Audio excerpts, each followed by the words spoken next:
nothing good for him.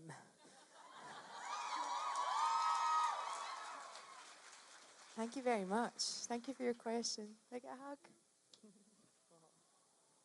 You did really well. I'd love to get the chance to find out is the answer. So I hope that happens.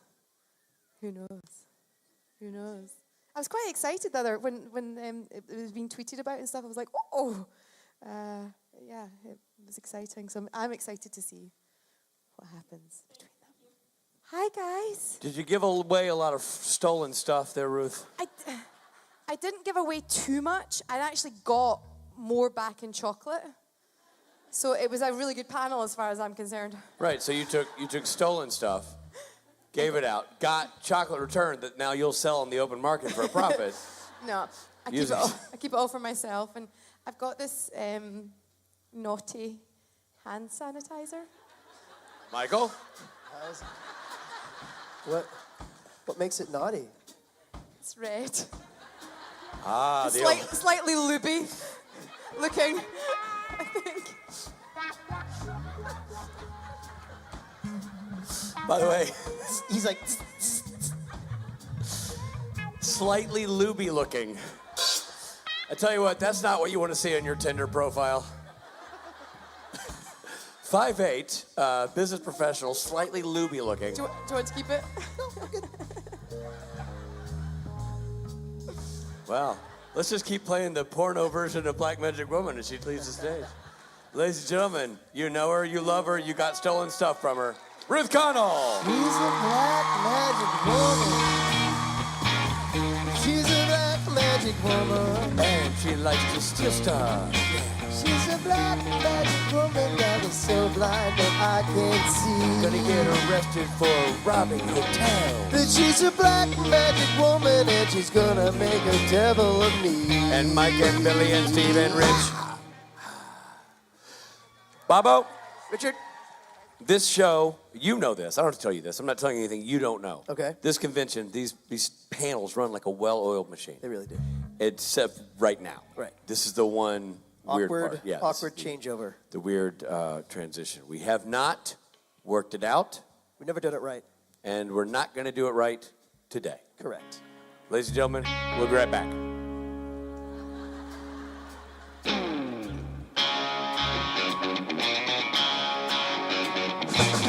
Ladies and gentlemen, give it up for Mr. Matthew Cohen, Mr. Richard Speight Jr., and Mr. Rob Benedict.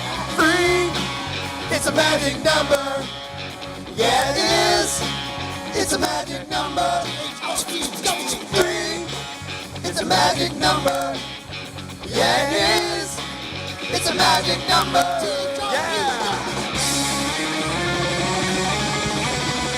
Oh my God, it's the last jump of the year! Make it really big, don't fuck it up!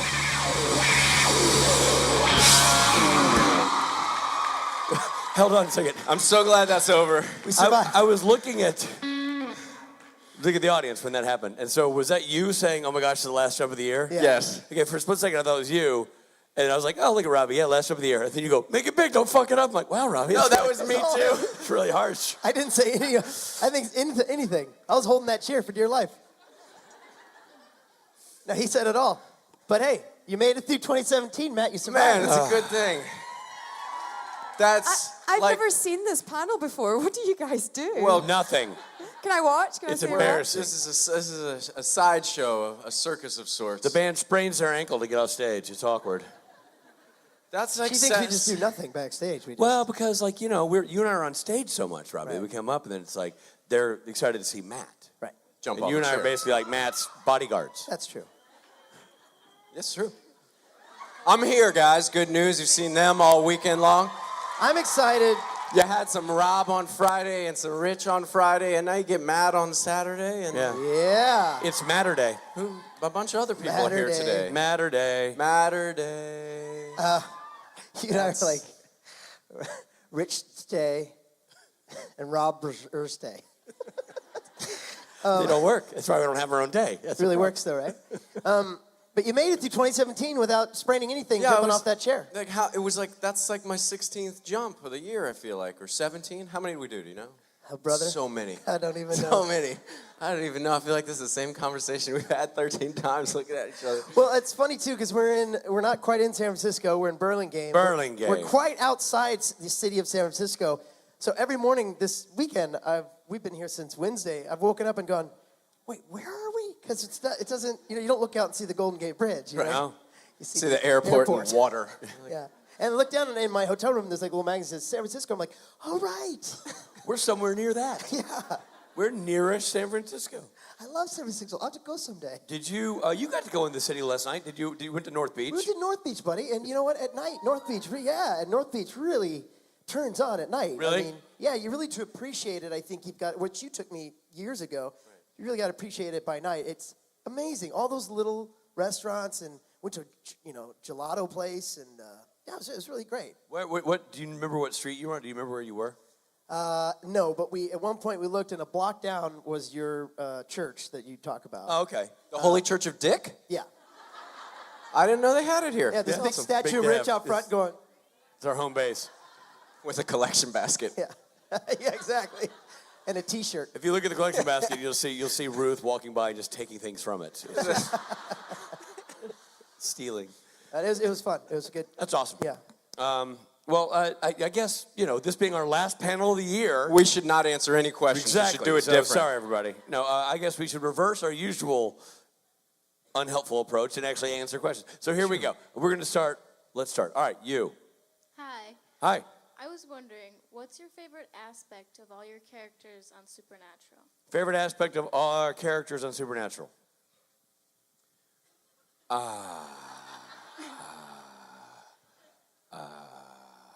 I thought at first you were going to say, what's your favorite ass? And I was going to say, Matthew Cohen. I was immediately going to say Matthew Cohen. Rob Benedict because Don't judge. So my favorite aspect of Chuck, Chuck. I mean, my favorite thing about Chuck is that he's the most unlikely God that there is, and that he likes, he likes to drink and travel. One of my favorite lines that Chuck said in season 11 was that he, where have you been? Well, I've been traveling a lot.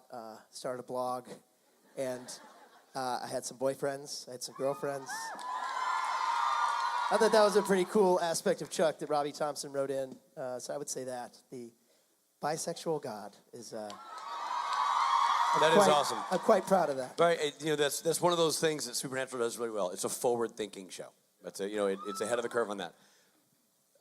You've talked about that a lot, and it's a very valid point and a great story point, and well done by Robbie and the whole crew. If you pull yourself out of that moment for a second and think, what would it have been like to be, like you dated guys and girls, which means you broke up with them. Like you weren't. I mean, God's not an easy cat to date. I'm going to go on a limb and say. He kind of rolls right through. Yeah, I mean, like. He's going to be kind of confident gentlemen. about a lot of stuff. Yeah. He's going to have a him complex. You know what I mean? Like, Yeah. I was quite selfishly just thinking of myself and what fun that must have been. You really laid waste to a lot of broken hearts out there. Yeah. God. I know. It's like being God's little brother. You don't be God's little brother. Chip. Yeah. Why can't you be more like your brother? He's God. What's your favorite, what's the favorite thing about Gabriel? I think my favorite thing about Gabriel was that at the end of the day, he died fighting for humanity. I thought that was a cool element to his personality that they put in there. And he loves porn. Listen, the brother's got to have a hobby. You know what I mean? Like, no jury would convict, except for juries who find that illegal. But other than that, no jury convict. No, so I think that he stood up for what he thought was right and died in the process noble. of doing it. Died for a noble cause, I would say. Matthew? Michael, young John? wow, I have nothing compared to that or yours. My favorite aspect of young John is that he used his loins to make 13 seasons of Supernatural. You're welcome. You're welcome.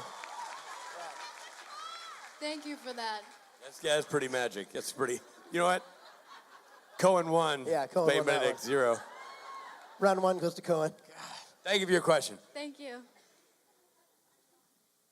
Hi guys, how are you? Good. Great. All three of you are beautiful and amazing, and I love you all. But your question's for Matt. this question's for. So my question is, now that we have this other world and there seems to be no real rules on supernatural, that any characters can come back at any time, which, thanks. If and when Trickster comes back, what pranks would you like to pull on the boys? And this can be answered by any three. Lord, I don't know. I feel like, I'm answering your question by not answering your question. I don't know what pranks I want to pull on the boys. No idea. But I have always thought it'd be interesting if, this has been a little fun thing I've thought about on panels over the years, that if in Hammer of the Gods, Gabriel was able to fool, the trickster was able to fool the room full of pagan gods that he was the trickster still. Wait a minute. Trickster fooled them into thinking he was Gabriel. Wait a minute. Gabriel, no, wait, hold on.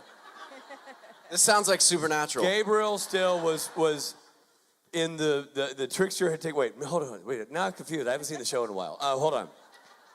I think Gabriel's walking around in the meat suit that somehow fools everybody into thinking he's the trickster, right? Like that he's hiding as the trickster. So it tells me that somewhere the actual trickster is locked away while Gabriel roams the earth or the universe being the trickster. So I would like to see the trickster escape and battle Gabriel for the original meat suit. I would just like to see that play out. So that, I know that's not a prank, but that's a storyline I wish would have happened at some point. Do you have any pranks like in your mind? Did you go like, ooh, I'd love to see the trickster do blah, blah, blah? Not particularly. I just want to see you back in any shape or form. Well, you're very kind. Very kind. Fingers crossed. Thank you for your question. Appreciate it. You. Hi. My question is for Richard. Okay. One of my lifelong dreams is to become a director, and I just wanted to ask you, as I get more experiences in my film class, where do you draw from your creative energy to get a project done in an episode that you've worked on? For Supernatural, like specifically? Yes. I draw my energy to get it done based on the fact that there's strict deadlines and I have to get it done. Truly, I do think there's something about it. All three of us have made our own projects, and then we've all worked for big companies who do their own thing. And there's a very different driving force behind doing something for somebody else and doing something for yourself.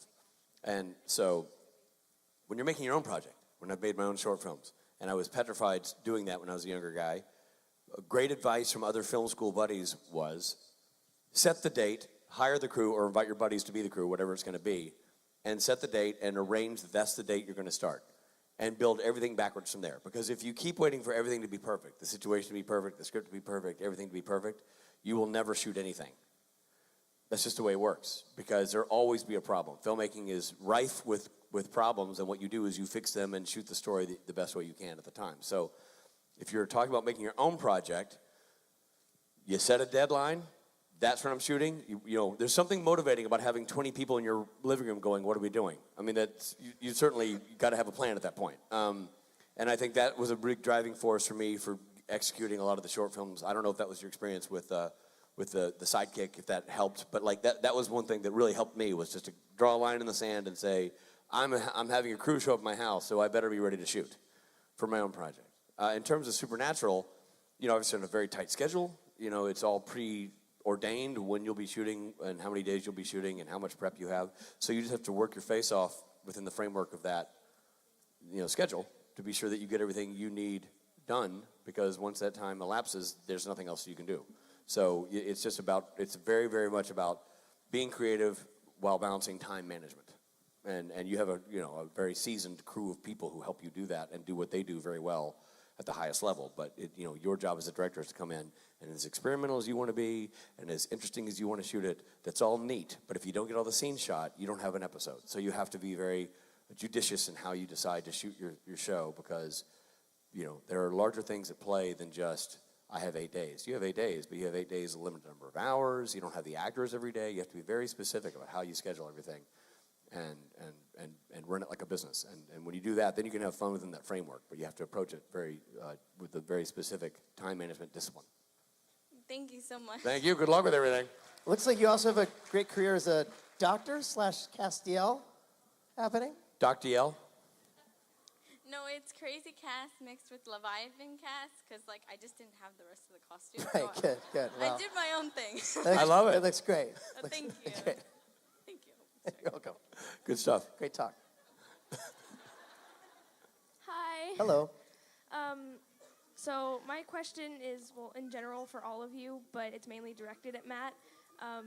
You have posted a lot of inspirational quotes on your Instagram, and I was wondering, out of all of them, what's the most inspirational and what's the one that you can easily remember? 'Cause it's None most of them at inspirational. all. I put them up and I forget them immediately. I don't know why this always happens to me. People always ask me. I put so many quotes up and then they're like, well, tell me a quote that really sticks in your mind. And I'm like, I honestly, none of them. Every day I wake up and I think I need to put out some kind of positive energy for myself and for whoever's watching or paying attention. And I search around the internet or I look at somebody else's Instagram and something strikes me. You know, I don't know. It's a moment, it's a thought. It gets the ball rolling on me having a positive day and trying to do good things. And, you know, I just find something happy and I put it out there. That's the quote that I would like you to remember. Find something happy and put it out there. Quote, Matt Cohen. That's right. And then, because I said it was directed at all of you, I was wondering, Rob and Rich, if you had any quotes that you remembered from his Instagram. From his Instagram? No. I remember hashtag you. Hashtag you. I remember that. No, but I do read them, and I'm always like, yeah, I like that one. I remember one time Matthew was talking about his Instagram posts, and we were in Australia, and he was talking about it, and somebody said something about loving his posts and how he comes up with them, and so he was talking about the genesis of the process, and so he was like, this, that, and I was down in my dumps, so I started, putting quotes up for myself, and they really became myself, and then I realized maybe they could help other people, so I started doing that hashtag you shit now. But it was meant to sound like, That hashtag you stuff. But Right. it said hashtag you shit now, which is the, a very the different Australians hashtag. like when I curse, so I swear a little more there. And now it's when I go there, it's Hashtag you shit now. Yes. But also very helpful. It's if you're having problems in the bathroom. it is, but maybe not now. No, it's sort not of this minute. hashtag you shit now. You have to be able to choose when you need that hashtag. And that's why I think he needs to adjust it. You shit when you're ready. I have to go to the bathroom. We only have 5 minutes. I got just the thing. One time you had a Loudon Swain lyric, didn't you? I did. It was about, and I'm gonna destroy it, so you fix it. But it was about the wood burning, or Oh yeah. Oh, it's Station Breaks. station lyric, breaks, and it was the wood burns in the fire, but that's all we got is the wood. It's like that. Yeah. I love the quote, and Robbie and I talked about it, and it means something different to me than it kind of meant to him, but still a positive thing, kind of, About you know, life a and- good, do you remember the lyric? Yeah, it's I do. I probably just ruined it forever. No, if you have some wood, build a fire, because that's all we got is the wood. I can't do it. Yeah, Hold on. we're gonna Google it. The weird thing is, I know that it's a cool quote. What song is it from? It's a cool quote Autumn that they've Bag. talked about, and it's a really neat phrasing and lyric. Yeah. But right now, it sounds like Rob's reading from a camping manual. Gather dry tinder. I always know that you're going to say something disparaging when you say, I know it's great, and Rob's great, and song's great. I don't know But if that's disparaging. It's just describing the here we moment. go, guys. Here's the lyric. I don't mean to be a downer. The message is good. If you build a fire, enjoy the wood. It's the only thing that we got. It's the wood. There you go. It's a great quote. It's a great lyric, man. Yeah, crazy Love it. pants that I wrote it and I can't remember it, but thank you Because very it's much. like one of those flow state amazing things that happen. I'll share a little something with you guys. Rich, you know this, and Rob, you know this. When you guys get you have a great scene as an actor, and you do that scene, and it could be 6 pages, 8 pages, 10 pages, and you do the scene, and you're just kind of like, whew. Was it good? Did I do it? How you just Yeah. don't remember when your best stuff comes out Right, because you're right. lost in that moment of Right. time. That's That's awesome. what I'm gonna pretend happened with that lyric. That's incredible. Thank you for the question, wherever you were. Thank Okay. you, everybody. Thank you, both of you, and Rich. Excellent work. Thank you. Appreciate it. I'm You know proud what? of that. Thank me too. I did. I said both of you. No, I was just thinking myself. Oh, Yeah. no, but also thank you.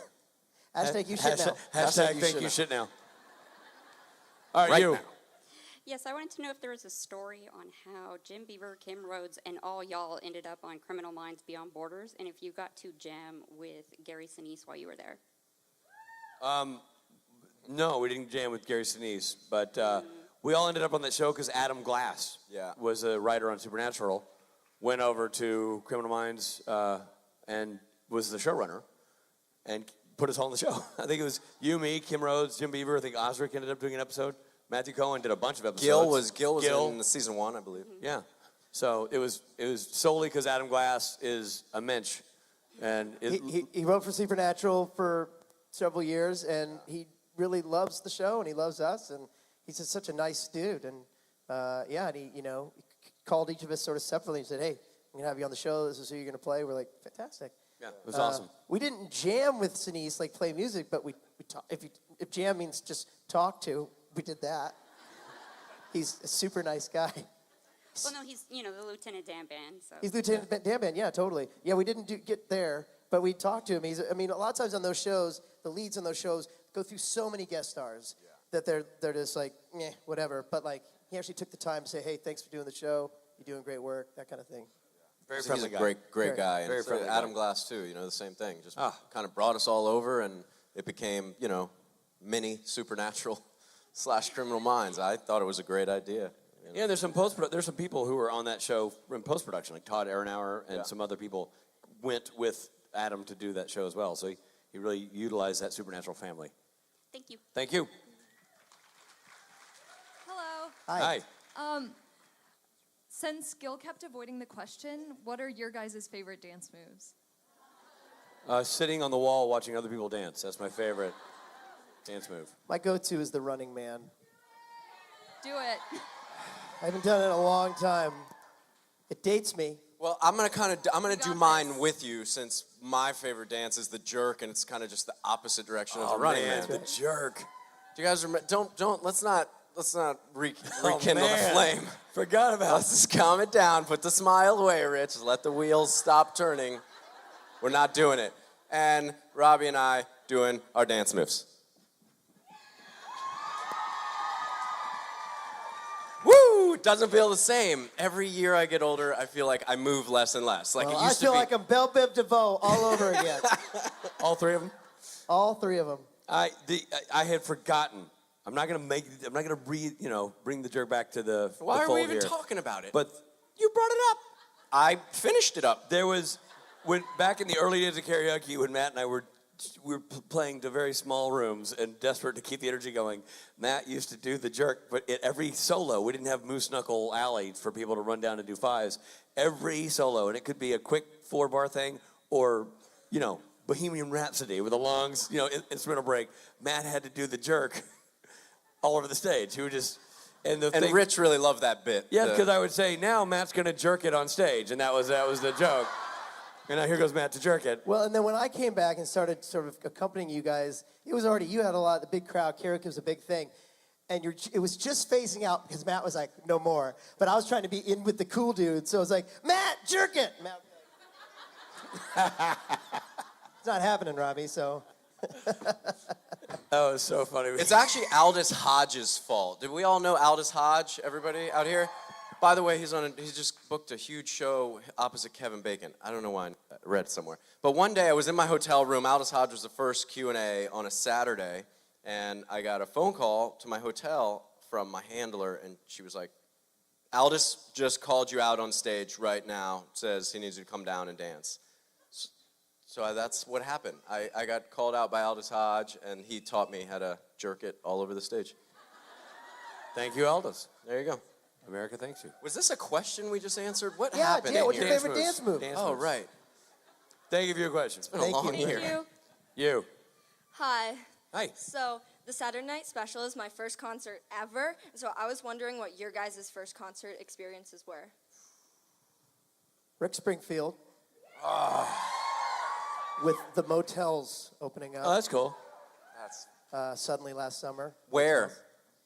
In St. Louis, Missouri. I was from Columbia, Missouri, and they played in St. Louis, and Rick Springfield was my hero at the time. Really loved Jesse's Girl. It's How old were you? One of my karaoke go-tos. Probably 14. Yeah. And yeah, it was awesome. They gave great shows, both bands. And then Rick Springfield was on Supernatural. That's awesome. And I feel like I had my shot. I could have been like, Rick, join us on stage. Jesse's Girl. I kept hoping we would see him at one of these conventions. Yeah. It'd be fun to have Rick sit in with Loudon Swain. I mean, how Yeah. sick would that be? Well, never lose hope. Never lose hope. I think my first concert, my parents took me and my sisters to see Donnie and Marie. We went to see it. How old were you? 6 or 7. We went to see the Donnie and Marie because they had a TV show back at the time that I watched as a kid. And so we went to see Donnie and Marie at the Municipal Auditorium in Nashville, Tennessee. And so that was the first concert I went to with my parents. First concert I went to. By the way, who did you go to Rick Springfield with? Was that by yourself or mom and dad? No, it was like my best friend, Kurt, and I think my sister, Nancy. Who was So like yeah, you 10 were years older. chaperoned by the sister. Older sister, yeah. So the first concert I ever went to without parental supervision was U2 for the Joshua Tree. I saw that. That was a great Great concert. tour. Yeah. So it was a big leap from Donnie Donnie Marie to U2. To Bono. It's a lot of years between the two as well. Matthew? I was 13. The venue was called the Chili Pepper in South Florida in Fort Lauderdale, and it was Rage Against the Machine. Oh, wow. It was a room about a quarter the size of this room, which was incredible. There was maybe 150 people, 250 people at the most in the crowd. It was also the same time I had my first mosh pit, and subsequently my first black eye. So lots of memories there. First broken tooth. What's the coolest concert you've ever been to? Like it doesn't have to be the biggest band or anything, but the one you're like, oh my gosh, I'm in a small club seeing these guys or whatever. Like I saw I won tickets on the radio to see Jane's Addiction at the Roxy. Oh wow! So the Roxy's like this little club on Sunset Boulevard. So I'm right up like in front of Perry Farrell, like right there. So that was awesome. That's awesome. That was funny enough. The one I was thinking for myself that was the coolest. Well, two things. Number one, do you remember the Coconut Teaser back when that existed? Totally, yeah. We played there. I went there to see with my buddy Sam to see another band, but the band who played before them they hadn't released an album yet, but it was Weezer. And that was awesome.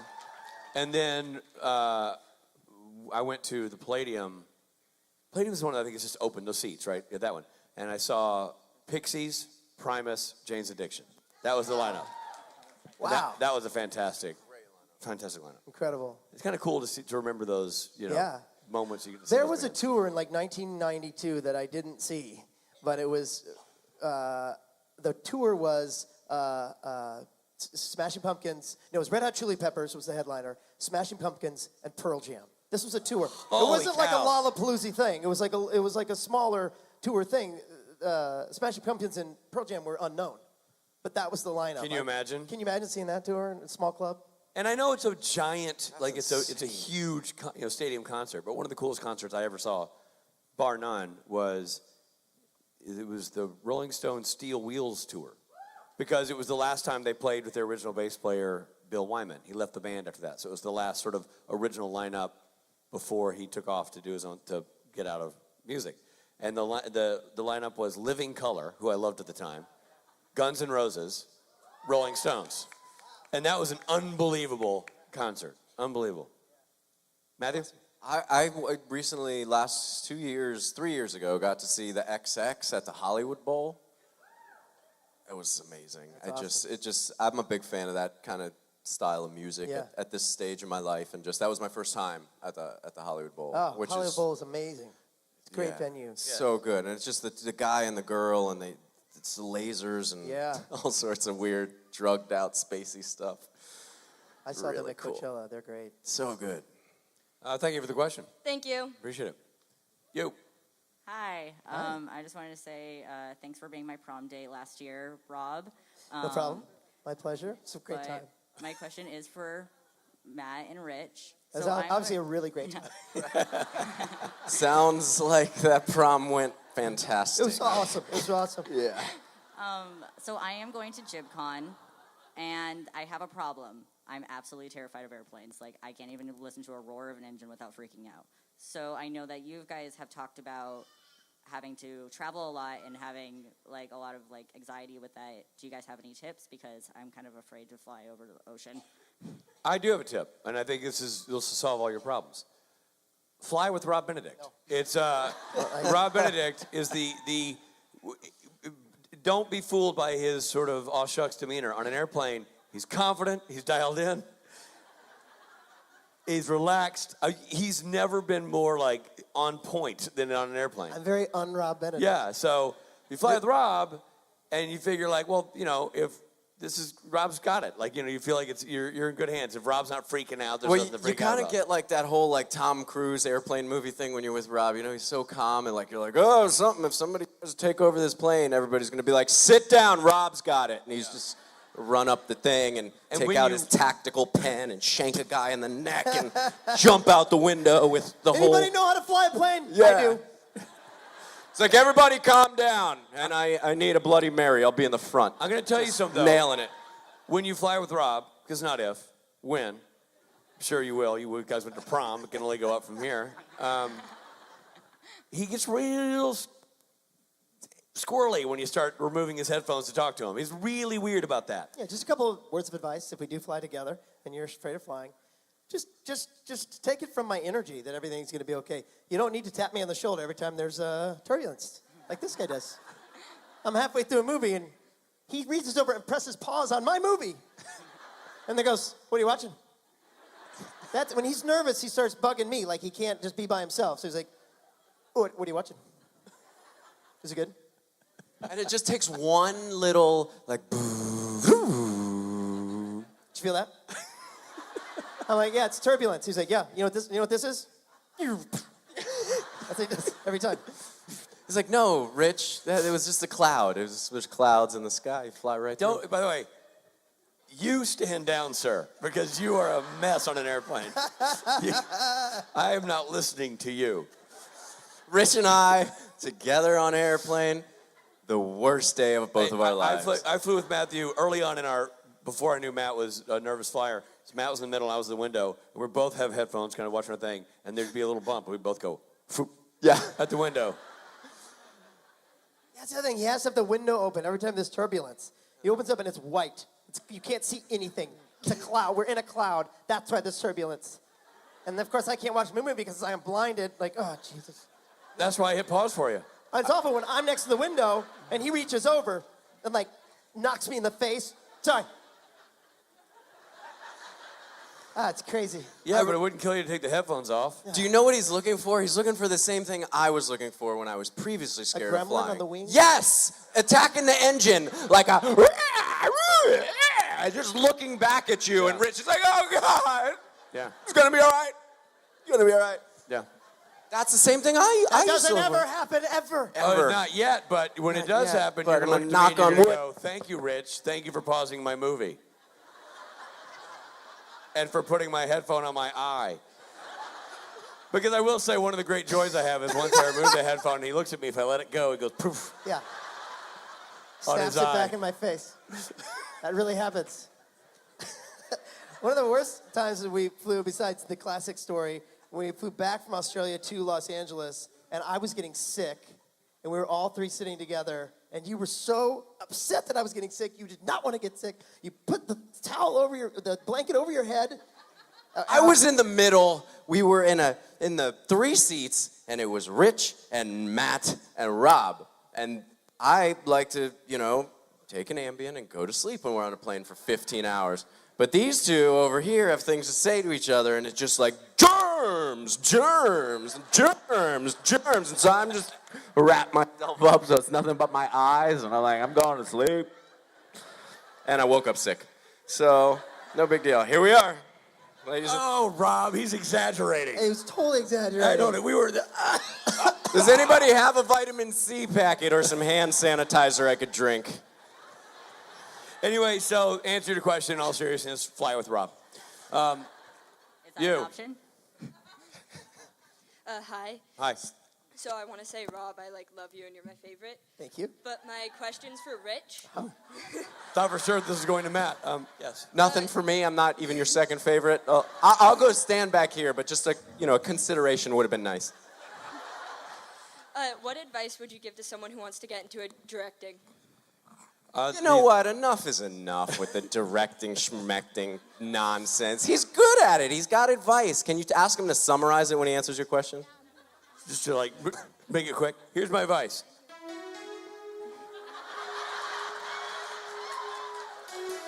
It's really simple. In these days we live in, with all the technology, by God, if you've got a story to tell, you just tell it. Right there, kid, you in your pocket have something more powerful than I ever had access to as a youth. A digital phone. It shoots in HD.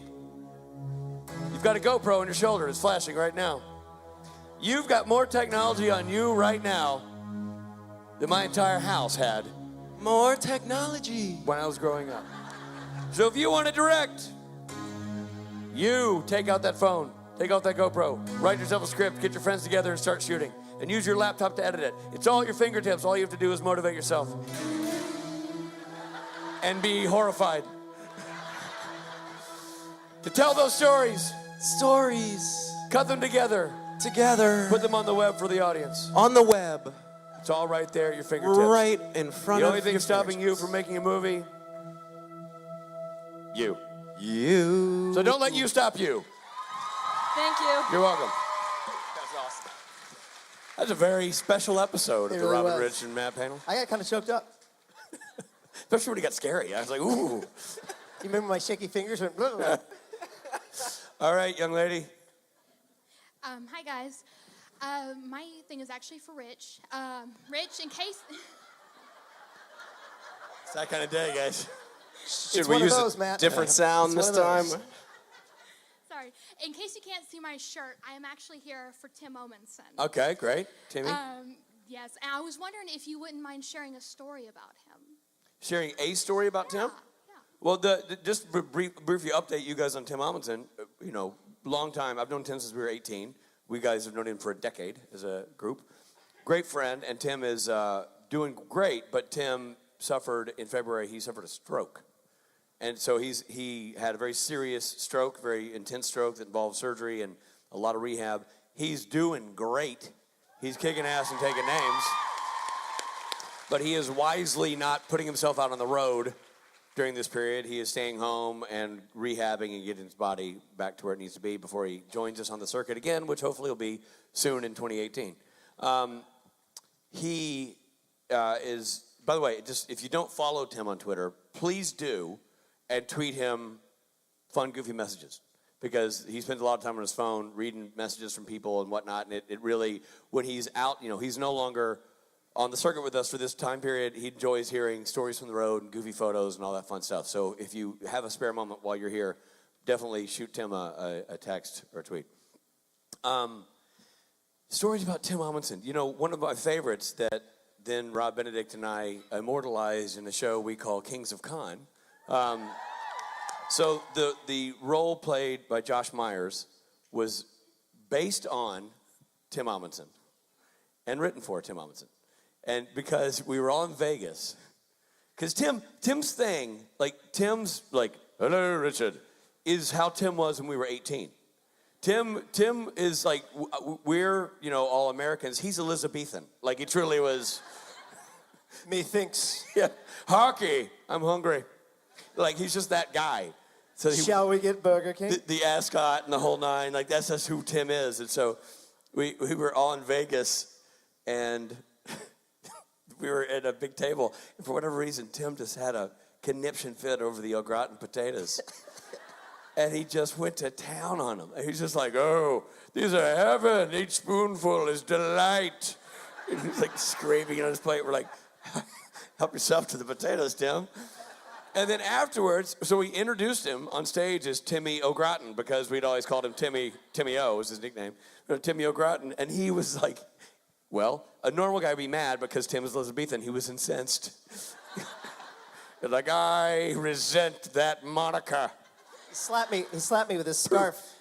I had a civil amount of potatoes. I recall everyone having a very similar serving of potatoes. I don't recall hoarding them as you would have it be.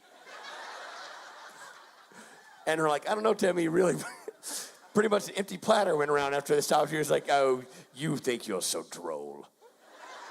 Mocking my potato consumption. Tweet it out that is not true. Here's a pen and quill.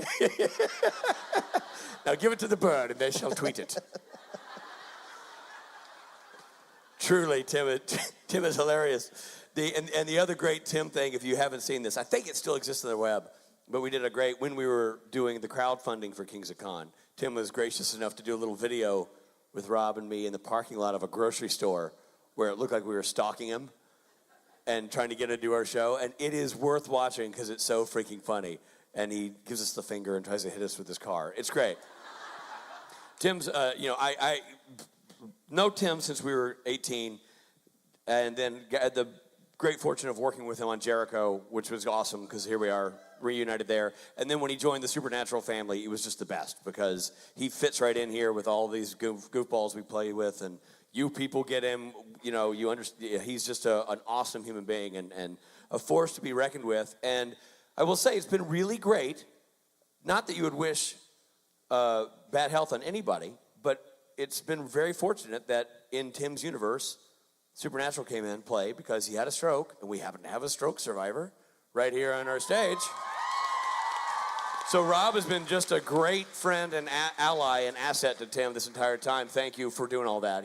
Rob's been right there the whole time, sending him to the right doctors, and it's been really great. It's been really inspiring to see. So there's my Tim story. Send Tim some love. We miss him. We wish he were here. And when he gets here next time, it's going to be a heck of a thing. Can't wait. Hopefully it won't be a fortnight before we see him again.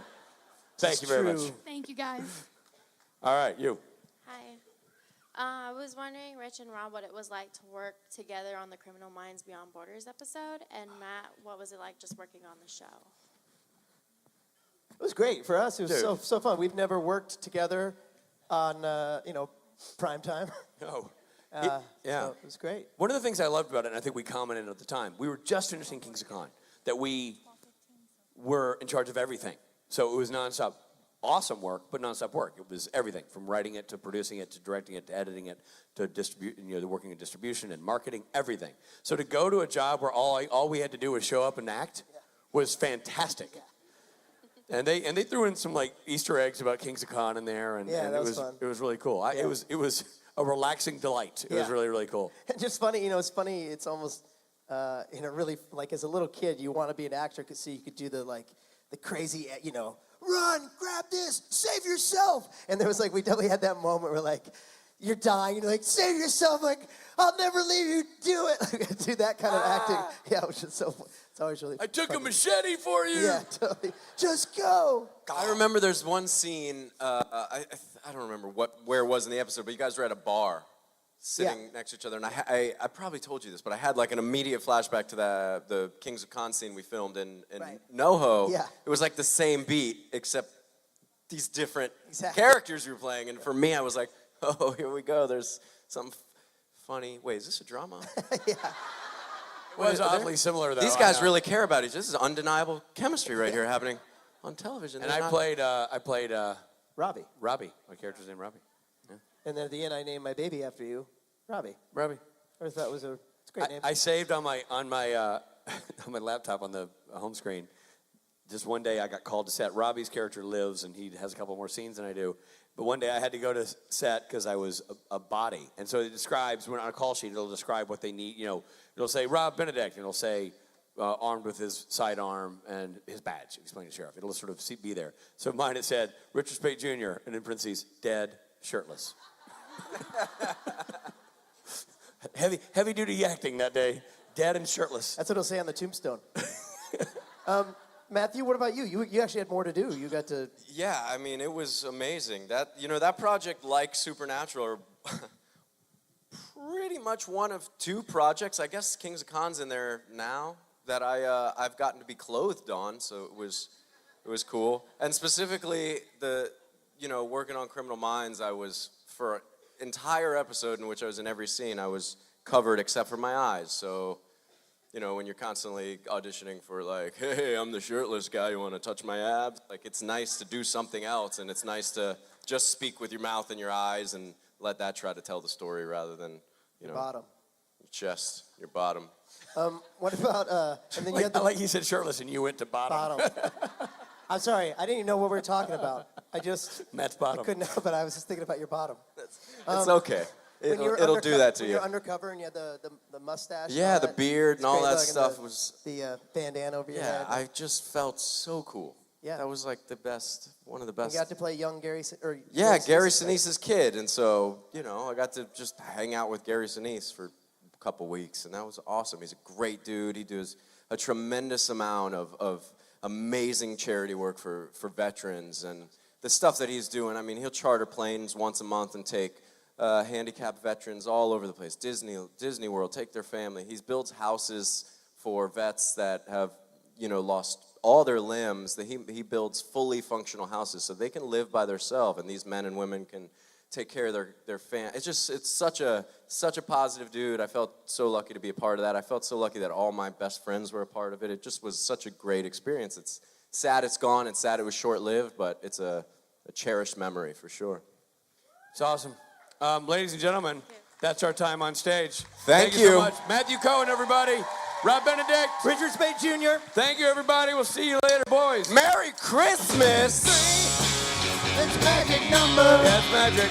Yeah, it is. So magic. It's a magic number. 3. It's a magic number. Yeah, it is. It's a magic number.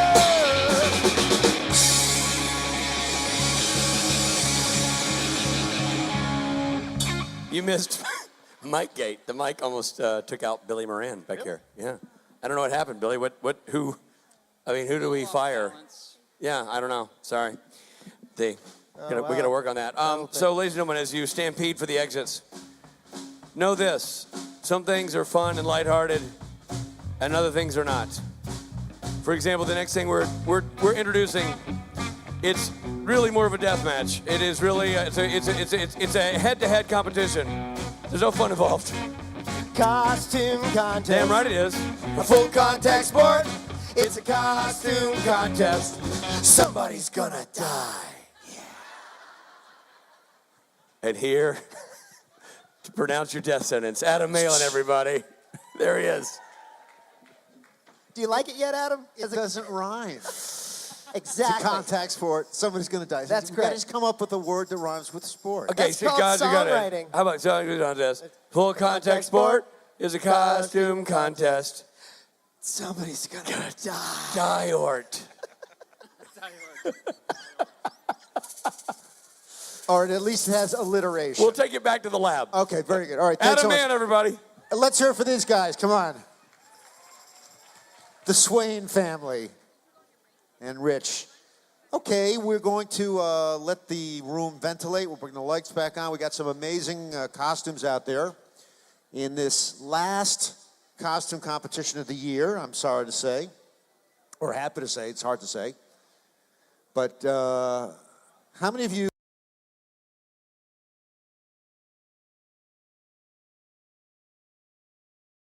the room ventilate? We'll bring the lights back on. We got some amazing costumes out there